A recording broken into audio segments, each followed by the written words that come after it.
আসলে কি ওইখানে বাইজিদ বুস্তামি রহমাতুল্লাহি আলাইহি আছেন?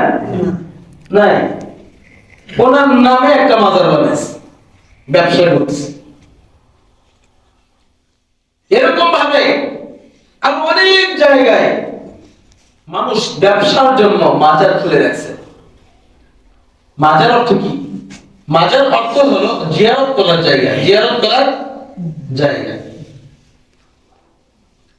নবীজির মেয়েদের কবর সাদা মাঠা, কোন প্রকার পাকা নাই, চতুর্দিকে কাঁচা মাটি দিয়ে।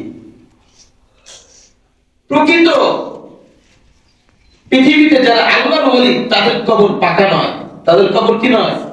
পাকা নয়, পাকা নয়।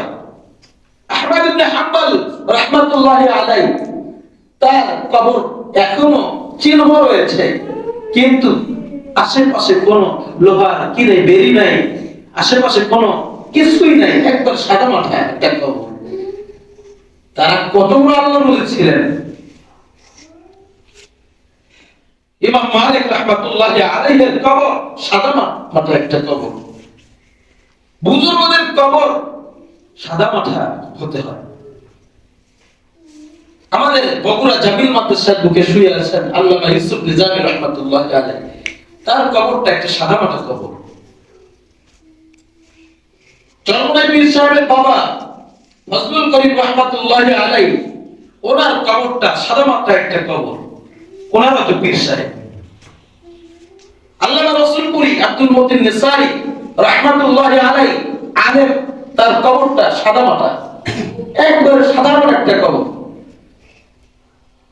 প্রতিটি আল্লাহ ওয়ালাদের কবর হবে সাধারণ সাধারণ কবর। শাহজালাল ইয়ামানী রাহমাতুল্লাহি আলাইহি অনেক বড় মাপের একজন আলেম ছিলেন।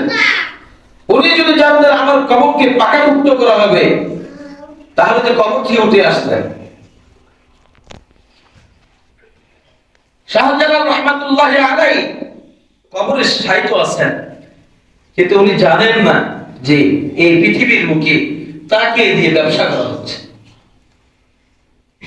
শাহজালাল ইয়ামানী শাহ কোরআন রাহমাতুল্লাহি আলাইহি, ওনারা তো আল্লাহর ওলি, ওনারা আসলে মুজাহিদ ছিলেন। ওনারা কি ছিলেন? মুজাহিদ ছিলেন। যুদ্ধ করার জন্য, শাহ গোবিন্দের সাথে যুদ্ধ করার জন্য সেই ইয়ামান থেকে এই বাংলাদেশে আগমন করেছিলেন শাহজালাল ইয়ামানী রাহমাতুল্লাহি আলাইহি। ঠিক তদ্রুপভাবে শাহ শরীফ জিলদানী রাহমাতুল্লাহি আলাইহি একজন বড় মাপের বুজুর্গ, যারা নিজেদেরকে ধনাঢ্যবান বানাইতে চাবে, আল্লাহ এদেরকে আখিরাতে ধনাঢ্যবান করে তুলবেন না, নাউজুবিল্লাহ। এদেরকে ধরবেন